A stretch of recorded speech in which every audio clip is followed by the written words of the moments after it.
Profundizando en el proyecto de ley orgánica para la protección y defensa de los derechos animales, LOPDA. Denise Salazar ha estado haciendo un seguimiento bastante exhaustivo de qué opinan justamente las personas que están trabajando en varios negocios con algunas de proteínas animales, así como también con algunos abogados sobre este tema. Por eso quiero que veamos a continuación un reportaje que ella nos ha preparado sobre justamente las huecas de Nayón, en donde pequeños comerciantes en estos momentos se muestran bastante preocupados por el posible archivo de esta ley. Temen que se retome con la ley y lo que buscaban es evitar que se muestren carcasas de animales muertos y cocinados. ¿Qué opinan pues los comerciantes respecto a esta ley? Vamos a conversar en breves minutos justamente con un abogado para que nos pueda profundizar en el tema primeramente de qué dice el COIP, cómo debería tratarse esta ley, cuál es la petición que tienen los animalistas y qué tan correcto es que se propongan dos leyes. Una que pues justamente los penalice de manera penal, valga la redundancia, y una también una penalidad administrativa de parte de los GATS, algo que quieren que se incluya también en esta ley. Veamos el reportaje de Denise Salazar. Gracias, Janet. Así es, nos encontramos en las huecas de Nayón y como ven aquí en este puestecito venden patitas de pollo, mollejas, también hay presitas y estamos aquí con la caserita que nos cuenta cuántos clientes vienen aproximadamente por día. A veces viene 30, 20 o 15. Aquí vienen los clientes que nos conocen, vienen a visitar, vienen a hacer el gasto y ya nos conocen ya bastante tiempito aquí. Y es que así es, como ella, en estas huecas también se han vuelto tradicionales por la venta del cangrejo. Tiene una sazón única, en la sopa se diferencia del resto. Y también hay varias preocupación por un posible archivo de la Ley de Protección y Defensa de los Animales, ya que los grupos de animalistas intentan volver a la ley del pasado. Sí, a esa ley en donde se prohíbe que se exhiban las carcasas de animales muertos y cocinados. Claro, y si bien es cierto que también afecta a las grandes cadenas, a quien sí molesta es, como dices tú, a los pequeños negocios, huecas, emprendedores. Tampoco los tratamos de manera en la que sean algo que no son. Son comida y lo tratamos como un producto que vamos a consumir. Si yo no vendo, ¿cómo pago a las chicas? ¿Y cómo me mantengo yo también? Pero es que subiendo más, los clientes ya no me pueden comprar.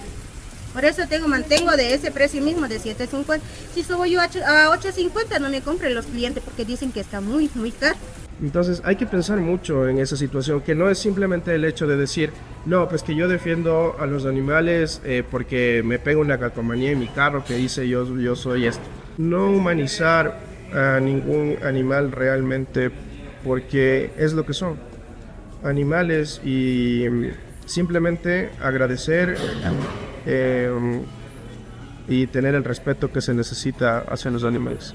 Como ven, la preocupación de un posible archivo de la Ley de Defensa y Protección de los Animales no está solo en los medios de comunicación, sino también en los pequeños comerciantes como los de aquí, de Nayón.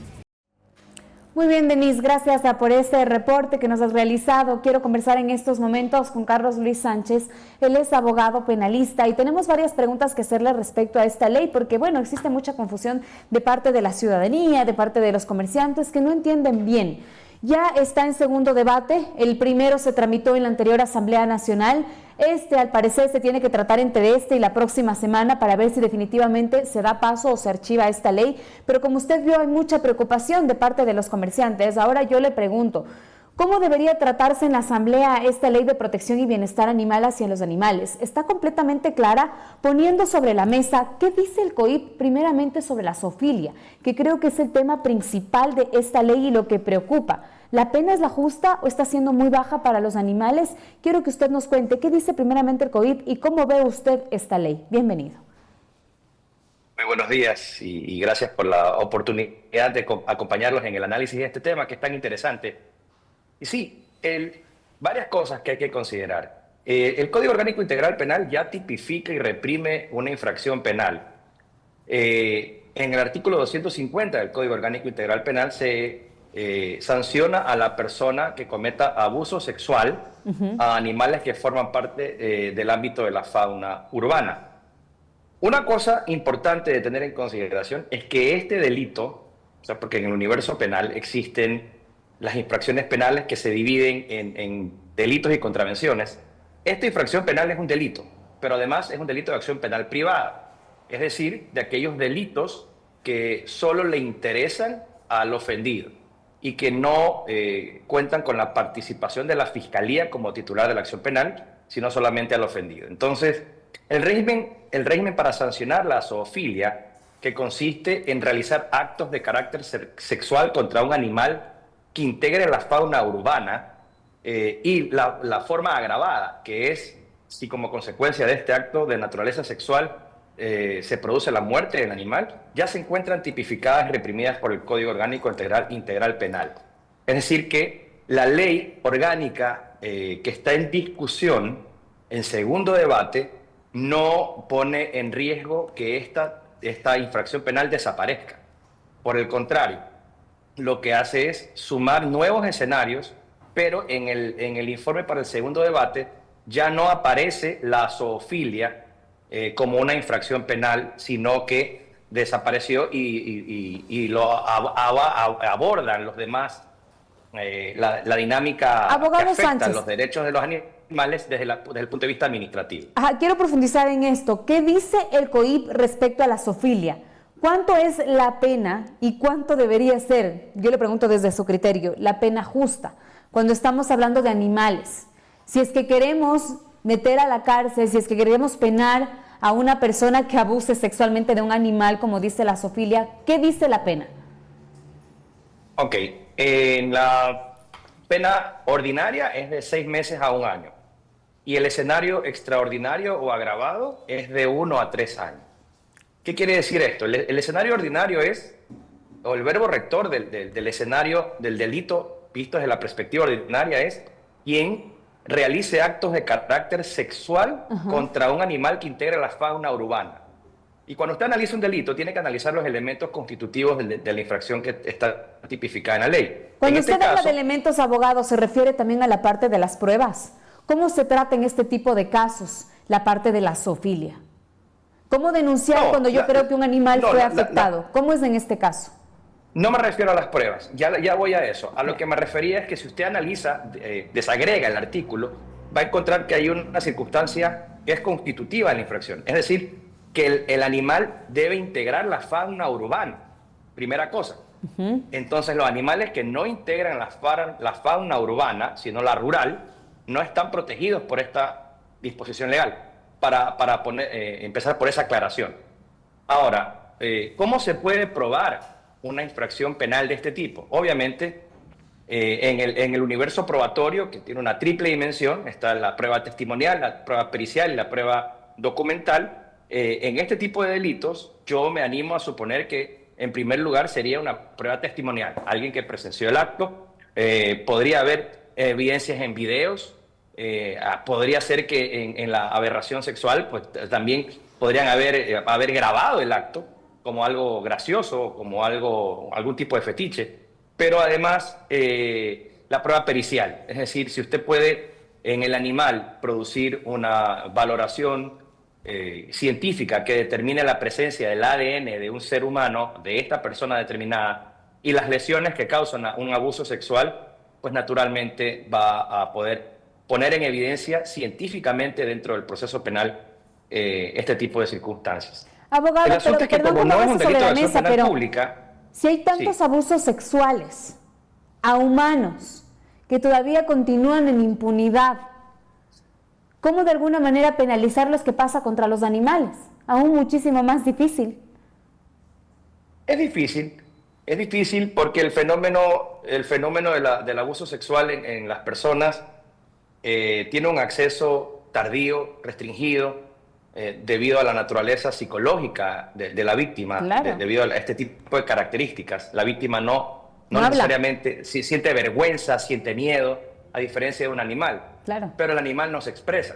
Y obviamente no vamos a comparar el bien jurídico de la vida, de la salud y del bienestar de una persona con el bien jurídico protegido a través de estas normas que insertan a los animales como sujetos de derechos. Pero estamos hablando de un ser vivo. Entonces, para usted, ¿estos 6 meses o este año en caso agravado termina siendo una pena justa o es tal vez demasiado flexible? ¿Se debería endurecer? ¿Qué opina usted también como abogado frente a esta pena? Tomando en cuenta que, como usted bien lo ha dicho, estamos hablando de un animal Una persona que un ser vivo, perdón, que ni siquiera puede hablar. Yo estoy de acuerdo que tiene que ser sancionado porque es una aberración, es una conducta que se permite otro tipo de conductas. Claro, ¿no? claro. El que es capaz de maltratar a un animal, sin duda, está en evolución hacia el maltrato a otras personas. Eso podría ser, desde la perspectiva del derecho penal como un sistema para proteger a la sociedad, yo creo que sí, vale la pena investigar una circunstancia como esta y vale la pena también sustraer a un sujeto, a un individuo que tiene una afectación mental que le permite ejecutar este tipo de actos.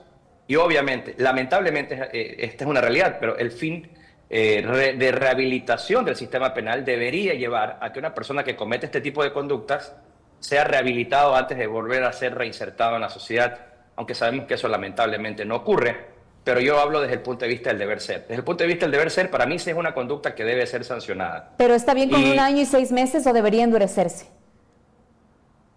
Difícil de responder, porque yo le digo 6 meses en una cárcel de Ecuador es un castigo que supera la imaginación humana, pero más allá de la tasación de la pena, yo creo que va de la mano de las circunstancias que rodean el hecho. Pues no es lo mismo una persona que permita, no sé, que un animal lo acaricie sexualmente a causarle la muerte a un animal que por la dimensión entre una y otro sujeto del acto le produzca lesiones graves y le causa un daño irreparable. Entonces, en esa dinámica que tiene que determinarse científicamente dentro del proceso penal, el juez es el que tiene que determinar. Si usted me dice 6 meses, a mí me parece bien como un estándar mínimo, y 1 año, yo creo que está bien, está bien. Lo que no me parece que está bien es que sea un delito de acción penal privada. Eso limita, por ejemplo, por el plazo de prescripción para que una persona pueda tomar la acción, si tiene derecho a esta, a un corto tiempo, y además limita la participación del Poder Punitivo del Estado, porque la Fiscalía no participa de un delito de acción penal privada. Eso quiere decir que toda la carga probatoria está en el interesado, en la persona que se considera víctima de esta infracción, a nombre del animal o como dueño del animal o simplemente en defensa de los derechos de un ser vivo que ha sido lastimado. Ahora, usted ha llevado por delante, me imagino, muchísimos de estos casos y veo que entiende muy bien el tema. Tal vez hay precedentes hasta el momento en nuestro país de gente que se encuentre privada de la libertad por el cometimiento de estos actos. ¿Hay algún precedente, hay alguna estadística, tenemos números o alguna historia que contar sobre este tema? Le cuento que yo no he patrocinado causas de esta naturaleza, sí de violencia sexual, pero no con animales.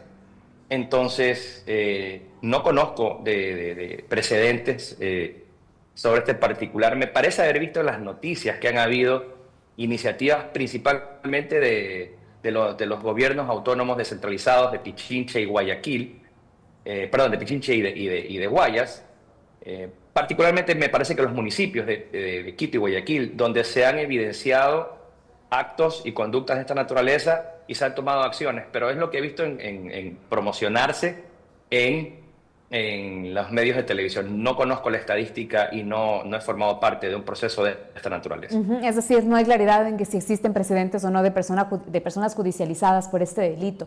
Ahora, ¿cómo ve usted también que algunos animalistas hayan puesto sobre la mesa la propuesta de que no solamente exista una sanción, que es esta sanción penal, ¿no es cierto?, que justamente castiga con la privación de la libertad de 6 meses a 1 año, como ya lo hemos conversado, sino que también exista una sanción administrativa de parte de los GATS, de parte de los alcaldes ante el cometimiento de este delito? ¿Cómo ve también o cómo debería tramitarse, digamos, esta sanción? ¿Es, digamos, legal que existan 2 sanciones, una penal y una administrativa para este tipo de casos?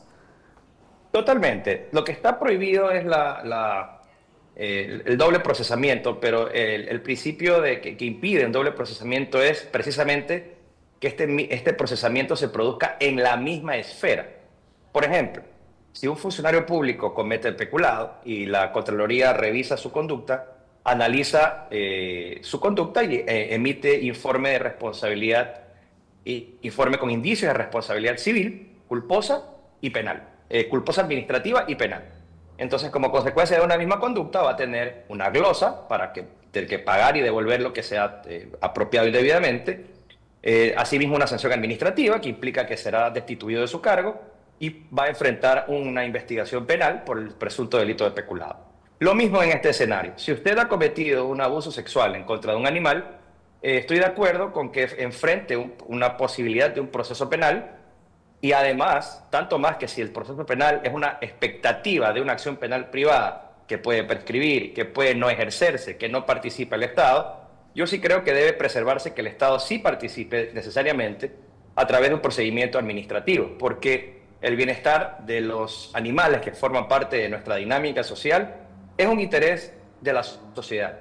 A mí como ciudadano ¿cómo sí me debería ser interesa esta sanción? Abogado, ¿cómo debería ser, por ejemplo, usted que conoce de leyes y ponga sobre la mesa esto, cómo debería ser esta sanción administrativa que tome por delante o el alcalde o los GATS, o que se estipule justamente esta sanción para quien haga maltrato animal?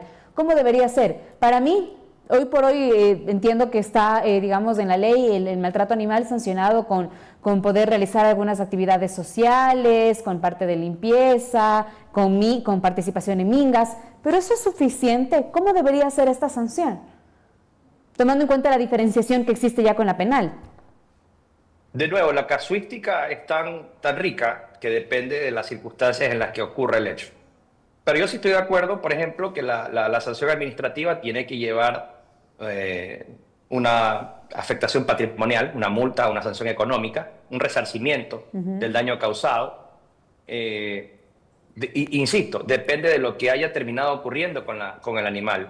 Existe ya una reparación integral en la víctima, eso es una obligación natural de todo proceso, y también los procesos de rehabilitación, es decir, el trabajo comunitario, someterse a un tratamiento psicológico, primero, ese tipo de cosas que le devuelven a la sociedad algo de lo que esta persona que está pues, con algún problema en su cabeza y que no respeta los estándares razonables de convivencia humana en sociedad, pues tiene que de alguna manera ser sancionado. Y yo creo que estar en riesgo de ser sometido a una privación de libertad a través de un proceso penal, de acción penal privada, y también ser sancionado administrativamente con la imposición de una multa y con este tipo de infracciones y este tipo de sanciones, para mí es justo. Ahora, le quería preguntar también, por último, y con esto finalizo, ¿cuál es su opinión? ¿Qué cree usted que debería hacer la Asamblea Nacional si ahora tiene esta ley en sus manos? ¿Debería tramitarla? ¿Debería archivarla? ¿Está bien como está constituida hasta el momento? ¿Cómo la ve usted? Bueno, considerando que se trata de una ley orgánica, la Asamblea Nacional para poder aprobarla necesita una mayoría absoluta, es decir, la mitad más uno del total de los miembros de la Asamblea. Y con esto puede aprobarla. Este es un proceso más riguroso que aquel que se lleva adelante para reformar una ley ordinaria. Considerando aquello, yo creo que el proyecto suma desde la perspectiva de que enriquece la casuística para que puedan sancionarse otro tipo de conductas. Porque esta ley no solamente habla sobre la violencia sexual. La violencia sexual que de hecho ya está prevenida.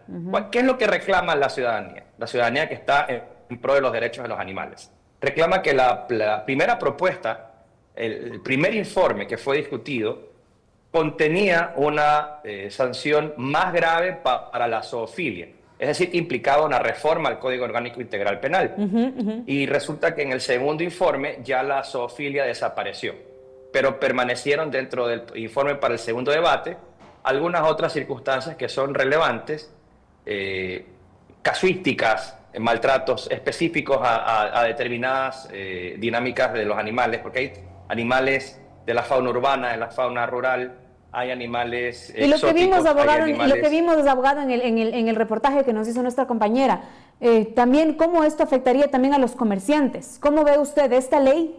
¿Les podría terminar afectando? Ya escuchamos que ellos pues se encuentran también de alguna manera hasta en la nebulosa porque ni siquiera entienden bien de la ley. Sí, es lamentable porque hay esta confusión, ¿no? Creo que no había una debida socialización y las leyes, los cambios producen este tipo de efectos.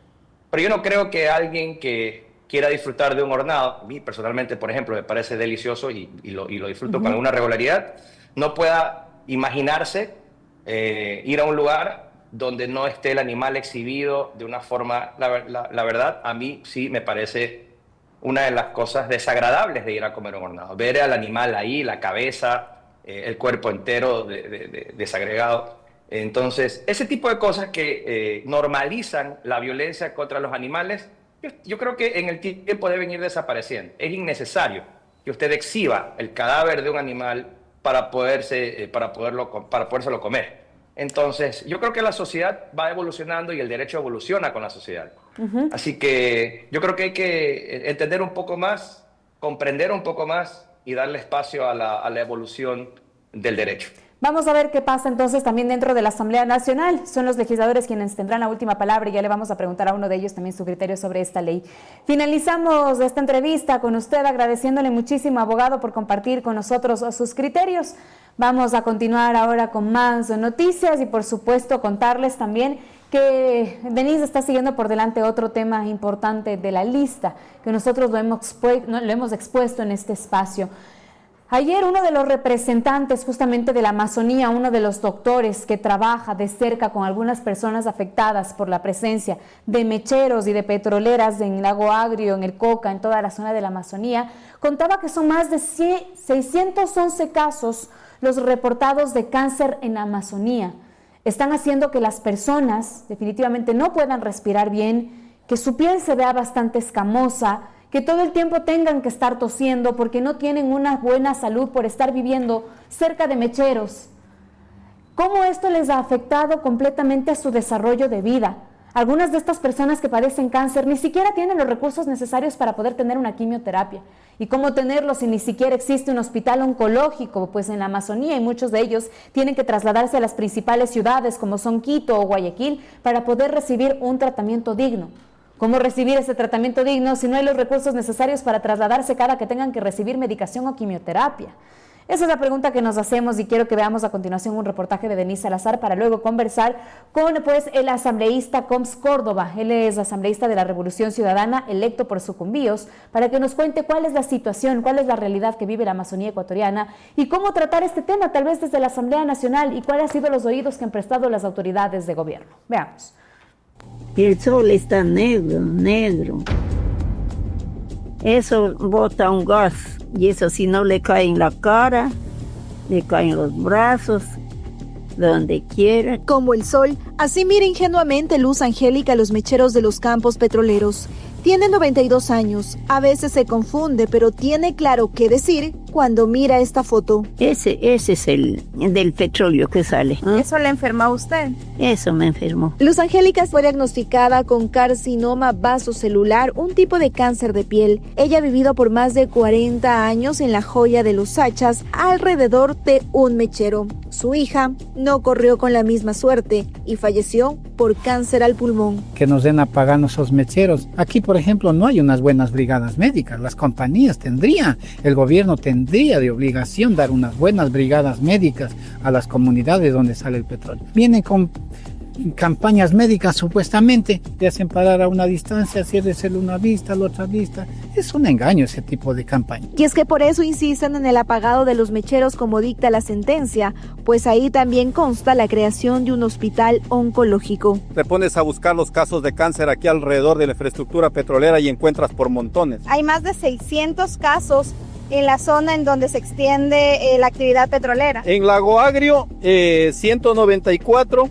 En la Joya de los Sachas, 134, en Chuchufindi, 142, en Francisco de Orellana, 125, en las nacionalidades, 14. La cifra es alarmante, ya que se habla también que 3,000 personas habrían fallecido en los últimos años por cáncer, y justamente todos vivían cerca a un mechero. ¿Cuánto más tendrán que esperar las comunidades para tener una respuesta y que se cumpla la sentencia de apagado de los mecheros? No sé ustedes, pero a mí me rompe el corazón escuchar el testimonio de esta abuelita, de esta señora que tiene que estar envejeciendo con dignidad y no de esta manera en donde ingenuamente dice que el sol acabó con su vida y fue el causante del cáncer de piel. El sol, que se llama mechero, que está en la Amazonía, que existen más de 480 alrededor de toda la Amazonía y hasta el momento han sido apagados solo 145 cuando ya existe una sentencia. ¿Quién tiene que estar por detrás de esta situación, de esta decisión de que definitivamente le pueda dar a la gente que vive cerca de los mecheros una vida digna y con una salud óptima? No puede ser que tengan que estar mendigando por un derecho como es incluso la salud. Me quedo con una parte muy importante de este reportaje que dice que por lo menos 3,000 personas han fallecido de cáncer en la Amazonía y muchos de ellos vivían cerca de mecheros. ¿Cuál es la situación que está viviendo Asambleísta Córdoba en estos momentos la Amazonía ecuatoriana? ¿Y cómo dar ese pie para que exista un cambio y definitivamente se cumpla esta sentencia? Porque tienen hasta el año, si no me equivoco, 2030 para poder apagar todos los mecheros. Pero hasta el 2030 faltan muchísimos años. Y en todos esos años va a haber más gente enferma de cáncer, va a haber más gente que fallezca a consecuencia justamente de todo lo que está pasando en la Amazonía. Créanme que yo tuve la oportunidad de viajar muchísimas veces constantemente a la Amazonía, estuve en el Aguarico, estuve en Lago Agrio, estuve en el Coca siguiendo de cerca todos estos casos. Comunidades como los Cofanes, poco a poco se van reduciendo nuestras historias, nuestras tradiciones, por la presencia justamente de estas petroleras que han acabado con el medio ambiente, incluso con el agua potable que merece esta ciudadanía. Pero no solamente nos refiramos entonces a las personas que viven ahí en la Amazonía, sino a la gente que está viviendo cerquita de los mecheros. No solamente a los Cofanes o a los Shuares, que son algunos de los afectados, sino a esta gente que está completamente contaminada, su cuerpo no puede más por todo lo que ha recibido. ¿Cuál es la situación que viven ellos? Bienvenido. Muchas gracias, Carla. Un saludo grande pues, al Ecuador, a la Amazonía y principalmente a mi provincia. Es doloroso pese a que la justicia de Sucumbíos le dio la razón a la población. Imagínense que al 29 de julio del 2021, cuando la justicia dictamina que el Estado vulnera los derechos a la población, a las mujeres, mucho más con estos mecheros, había en ese tiempo 447 mecheros. Y en lo que va hasta la presente fecha, existen 486 mecheros petroleros entre Sucumbíos, Orellana y Napo. Esto es tremendo. En vez de disminuir, han aumentado. Dentro del proceso de fiscalización que le llevo desde 2021, estuvimos a un paso ya de que esto pueda cumplirse. Recordará que en julio del 2021 y finalmente en diciembre de 2021 hubo ya una licitación para utilizar ese gas asociado a los mecheros petroleros. 2 empresas estuvieron, como la Amazon Tech y otra empresa nacional. Se cayó. Lógicamente le hicieron caer a propósito por la mafia de importadores de combustibles. Aquí hay que decirlo con mucha claridad. Hay un sector que no le interesa que se utilice el gas asociado a los mecheros para generar combustibles, para generar GLP y energías. Porque lógicamente al gobierno desde tiempo más le interesaba utilizar el gas natural, pues importado y no el gas, lógicamente, que se produce aquí, tanto ya sea de los mecheros como también el gas que se produce en la costa. Entonces todo eso vino y lo hicieron caer a propósito. Amazon Tech denunció que le habían estado cobrando coimas en Petroecuador. Esta comisión técnica que evaluó, lógicamente le dieron toda la razón. Pero claro, fue a justicia y eso se encuentra ahí empantanada. Y se cayó. Finalmente, y se cayó. Y siguen funcionando los mecheros. Y siguen funcionando los mecheros. Afectando la salud. Siguen afectando la salud. Ahora, ¿qué ha pasado en este 2024?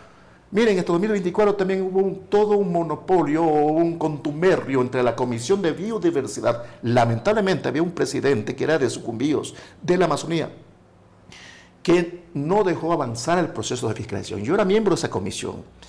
Pedimos conjuntamente con la compañera asambleísta Mariusi Sánchez, que es de Orellana, que a propósito también tiene cáncer, y solicitamos que la comisión lógicamente haga conocimiento y llevamos el proceso. Esto lo llevamos hasta el mes de mayo, y en el mes de mayo ya el presidente nunca convocó.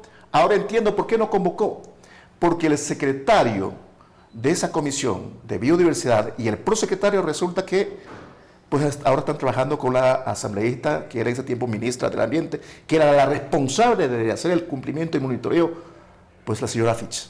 Entiendo que todo fue un contuberrio que no dejaron avanzar.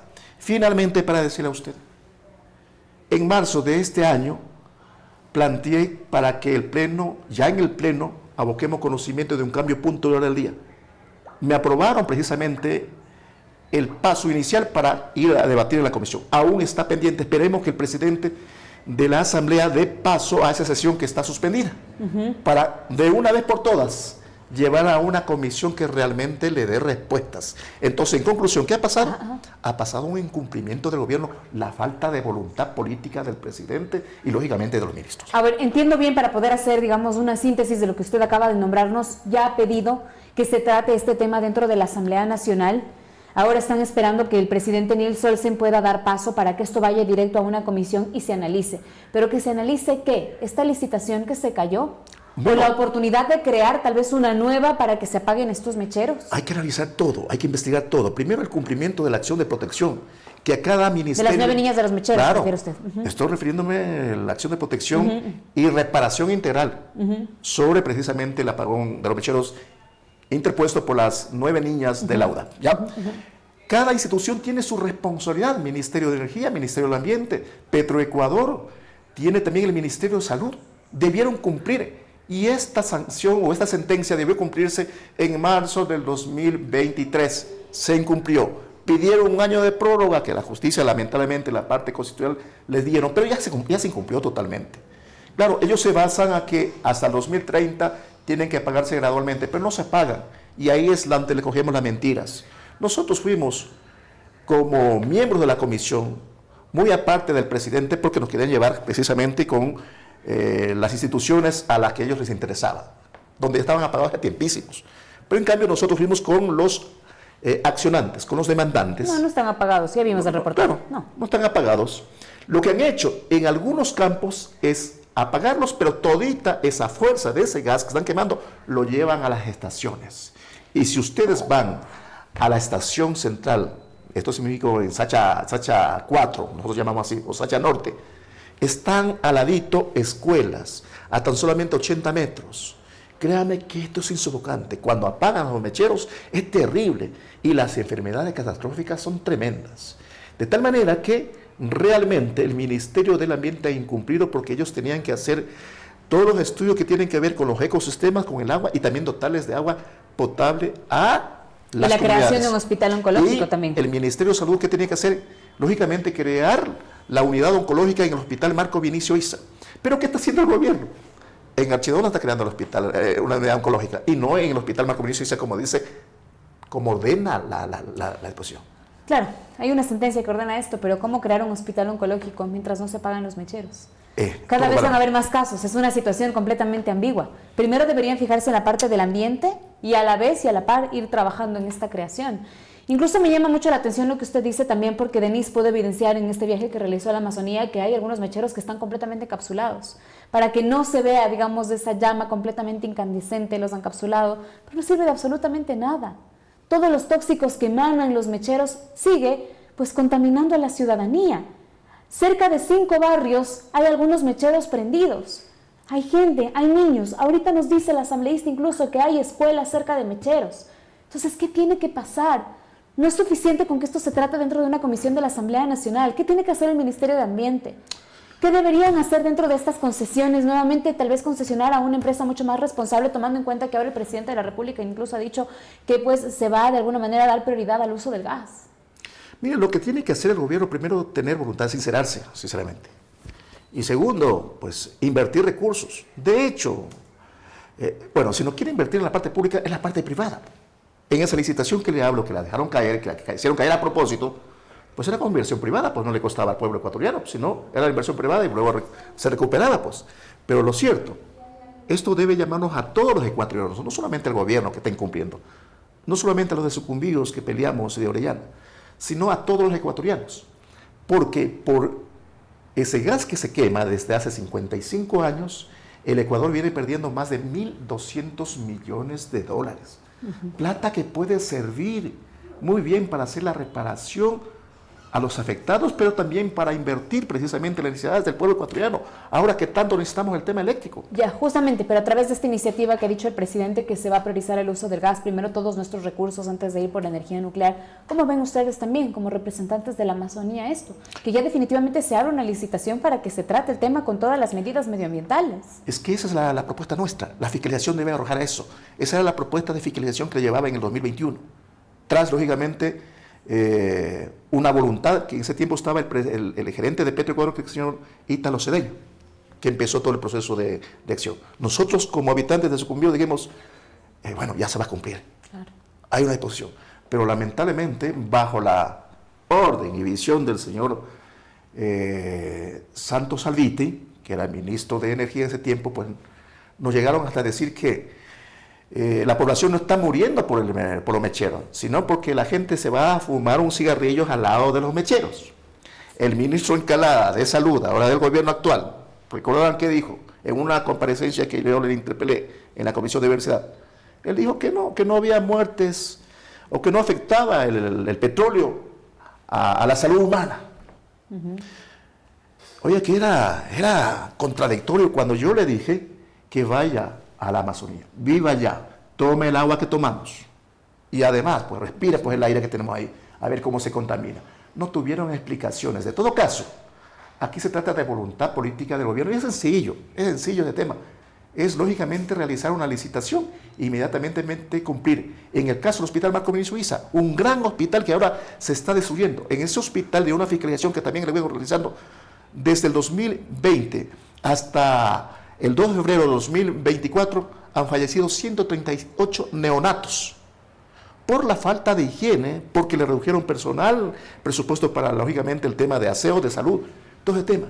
Es decir, la Amazonía no solamente está afectada precisamente por los mecheros, sino por el abandono en la salud, en la educación y en la vialidad, ¿qué más podemos decir?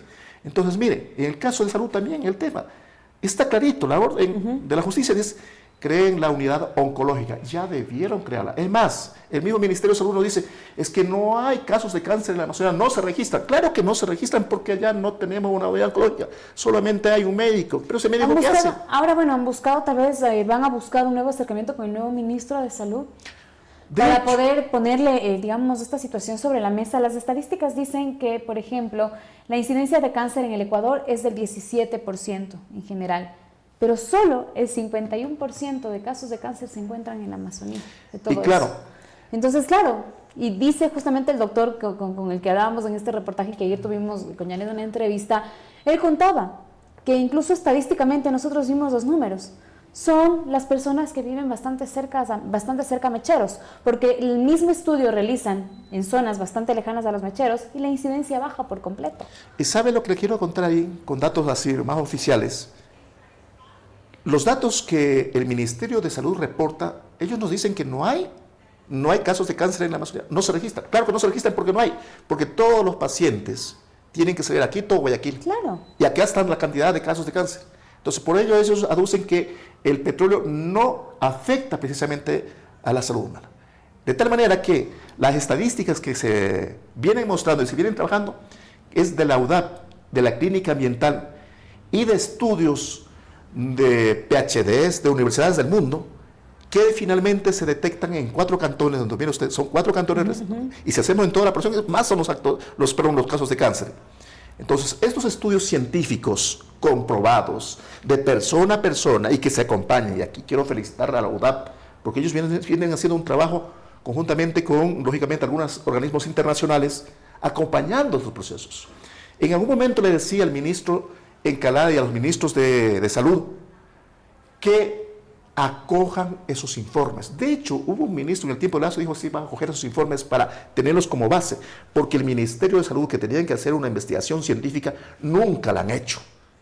Nos entregaron a nosotros supuestamente un informe que había hecho un funcionario del Ministerio de Salud Pública, pero la sentencia dice investigación científica, tiene que estar avalada por una universidad, científicamente, y ahí no pudieron comprobar, ya no pudieron actuar. Por eso mismo, o sea, usted dice que hay fuga de casos de cáncer por lo que ellos se hacen tratar en las principales ciudades, ¿Van a tratar de buscar al Ministerio de Salud? ¿Qué van a Totalmente. hacer también en ese punto para que pueda haber esa insistencia en la creación de un hospital oncológico y a través de este hospital se revelen las verdaderas estadísticas de los casos de cáncer en la Amazonía? Y aquí viene el trabajo nuestro, y es por eso que pedí al Pleno de la Asamblea, lógicamente, este caso pase más de una comisión, sino al Pleno, y el Pleno pueda disponer a una comisión. Y la idea fundamental es que en esa comisión se le da un tiempo perentorio al ministro de Salud y a todos los ministerios que están involucrados para que vayan a rendir cuentas, incluido el defensor del pueblo que tiene que hacer el seguimiento. Y nos digan con claridad cuándo van a cumplir. ¿Qué van a hacer en el caso de la salud? ¿Cuándo nos van a entregar los estudios científicos sobre la afectación? Tiempos, que es la parte fundamental que nos corresponde, y cuándo van ya a empezar a construir, nos van a entregar la unidad oncológica en el Hospital Marco Vinicio Isa. Son temas que nos debe llamar la atención, insisto, parte de la fiscalización que ya le vengo desarrollando. Y es por eso que aspiramos que el presidente de la Asamblea ya lo ponga, porque es una sesión sobre la mesa, y empecemos a debatir. Pero claro, ahí sí he llamado a los asambleístas del país, mucho más a los amazónicos. Créanme que en la Amazonía estamos siendo golpeados, no solamente en este caso los mecheros, sino también en otros derechos, como el derecho a la salud, la educación, el derecho al trabajo que están previstos en la ley amazónica. Y ahora, en una reforma pretenden quitarnos derechos. Y eso es lo más preocupante. En el tema de la universidad, nos están lógicamente debiendo, teniendo ya millones de dólares listos ahí destinados. En el caso de salud, en el caso de los mecheros, esto es una acción que debe el gobierno cumplir, pero se trata de voluntad política, de asignación de recursos y de ejercer presión precisamente a sus ministros que cumplan. Tengo preguntas de parte de la ciudadanía y por aquí nos dicen, ¿qué va a pasar si se siguen abriendo más mecheros en vez de apagarlos? E incluso, como ya le dije a usted, algunos de estos se están encapsulando. ¿Cree usted incluso que hasta el 2030 se puedan apagar todos estos mecheros, como dice la sentencia, si cada vez se crean más? Tal como va la posición política del gobierno, que a veces capta comisiones para incumplir, para que no lo fiscalicen, para que no lo presionen, posiblemente se incumpla. Pero aquí la herramienta más fuerte del pueblo es la exigencia, es la presión que hay que hacer. Y en ese marco nos encontramos nosotros. Miren, del 100% del gas que lógicamente se utiliza o que sale del pozo, el que se quema en los mecheros es un 20%. El otro 80% lo utilizan en esas cápsulas para calentar el petróleo y separarlo del agua. Nosotros no vemos ese gas, pero ese gas está contaminando. Todo está contaminando. Están utilizando una tecnología súper antigua.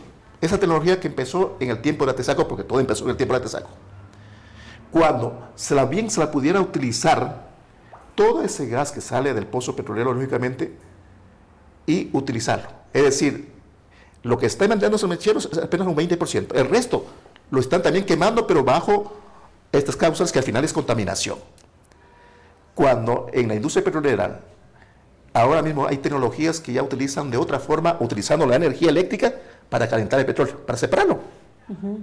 Y ese gas lo podemos utilizar. En pocas palabras, lo que quiero decir que no solamente son 1.200 millones de dólares, superan más de 2.000 millones, podría decir que es la pérdida que tiene el país, que el ecuatoriano común y corriente, los ecuatorianos estamos quemando este dinero en los mecheros petroleros, matando al pueblo y no dándole respuesta, lógicamente, de reparación social o al caso de la salud. Pero por eso mismo, si se abren cada vez más mecheros, ¿la presión social es suficiente? Usted dice que la gente tiene que levantarse, que tiene que ir, pero miren, evidentemente no ha sido, digamos, una de las mejores alternativas, sí, la presión social. Sí. Si siguen abriendo más, no apagan los que tendrían que apagar cerca de poblaciones. ¿Qué tendría que hacer la gente? Mire, la acción de protección establece con mucha claridad. Le dispone al Ministerio de Energía que apague los mecheros que están al lado de los centros poblados. Y el Ministerio de Energía hace una regulación que se llama centro poblado. Centro poblado, ellos dicen que son los que están a 100 metros de un centro poblado, que se basan a una normativa de Canadá, de Argentina, donde ellos en Canadá y Argentina establecen 100 metros dentro de la plataforma. Y nosotros si vamos, nos paramos al lado del mechero y nos ponemos a 100 metros, es un calor sofocante. Entonces, primero está fallando ahí. Segundo, le dispone que tiene que ir apagando gradualmente y le dispone también a los nuevos pozos petroleros que ya deben tener nueva tecnología. y lógicamente utilizando ese gas asociado para generar condiciones de llevarla ya sea a la refinería de Shushufindi. Y mire, hay un dato muy claro. Casi en todos los campos, los más principales ya tienen los tubos o los ductos que llevan para que transporten el gas a Shushufindi. La refinería de Shushufindi está trabajando a medio gas, o sea, a media generación. Literalmente. Literalmente, así es. Lo que debería hacer el Estado, y aquí viene una información que los mismos funcionarios de Petroecuador en algunas comparecencias cuando fuimos a Sacha Norte y también a Campo Drago, nos dijeron que para utilizar ese gas se necesita lógicamente una inversión de más de 400 o 500 millones de dólares para que Petroecuador pueda coger todo ese gas mediante tubería y llevarle a la refinería, que esa sería la mejor solución. Ahora, finalizo con esto, ¿no? Que de alguna manera para mí tiene mucha conexión. El presidente de la República ha dicho que va a hacer auditorías en las empresas públicas, entre estas está Petroecuador. ¿Cree que esta auditoría también sirva para ver esas pérdidas de dinero que hay a través justamente de cómo se está manejando estos mecheros, esta fuga de gases, esta implementación que se está dando para poder sacar el petróleo? Yo creo que debería ser una auditoría independiente. Internacional, incluso, claro, dijo el presidente. Independiente, pues. Porque el primero que ha cumplido es el gobierno, pues. Entonces, ¿cómo puedo auditar pues al mismo que ha incumplido? No, dijo que iba a ser auditoría de las mejores empresas internacionales. Esperemos, debe ser una auditoría independiente y esperemos que la auditoría dé respuesta. Pero aquí le estamos fallando también a la Contraloría, porque la Contraloría debió estar ya atrás. O sea, ¿dónde está la institucionalidad de la Contraloría? O la Contraloría se encargó de hacer otras cosas. Entonces ahí ya es un fallo tremendo institucional. Pero insisto, yo siempre lo he planteado en el caso de Petroecuador. Sí, a Petroecuador lo han destruido totalmente y lo hacen a propósito para, lógicamente, poder privatizar. Pasando de lo que recientemente fue el Campo Sacha, mire usted, una fiscalización que le hice a Petroecuador, a julio de 2024, habían 212 pozos apagados por falta de bombas, por falta de mantenimiento, porque no había recursos, porque no le inyectaban recursos a Petroecuador. ¿Qué hace eso? Reduce, lógicamente, la producción petrolera. Pero al final, ¿para qué era? ¿Para qué? Para, lógicamente, luego vender los mejores campos a los privados y perjudicarle a la economía. Por eso digo, las auditorías dependen de quiénes van a hacer, y lógicamente, si se va a hacer una auditoría, estoy totalmente de acuerdo donde se diga la verdad de cómo están funcionando hasta la actualidad. Porque Petroecuador, lamentablemente, es una empresa pública, sí, hay que fortalecerla, pero lamentablemente, con cambios de cada 4 meses de gerentes, de a veces han puesto personas que ni siquiera saben el tema petrolero, ni siquiera están y conocen la realidad, pues toman decisiones absurdas y lógicamente al final lo que viene perdiendo es el pueblo ecuatoriano por la baja producción, por desatender con responsabilidad o para atender con responsabilidad precisamente los términos de compensaciones con la población que vive a su lado. Me quedo con eso, asambleísta, agradeciéndole muchísimo por evidenciar en este espacio también cuál es la situación que viven los pobladores de la Amazonía ecuatoriana.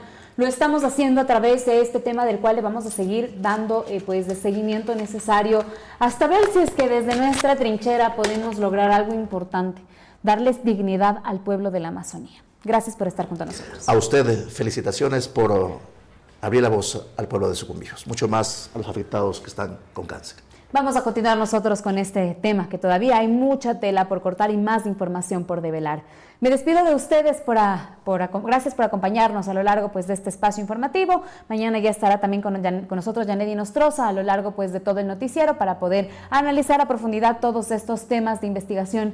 Lo que buscamos es justamente un cambio en esta sociedad, buscar equidad, buscar justicia. Así que bueno, me despido de ustedes invitándoles a ustedes a seguirnos a través de nuestras redes sociales. Nos encuentran como Visionarias SE. Yo soy Carla Arcentales. Para mí un placer siempre acompañarlos en el desarrollo de la información. Excelente jornada para todos.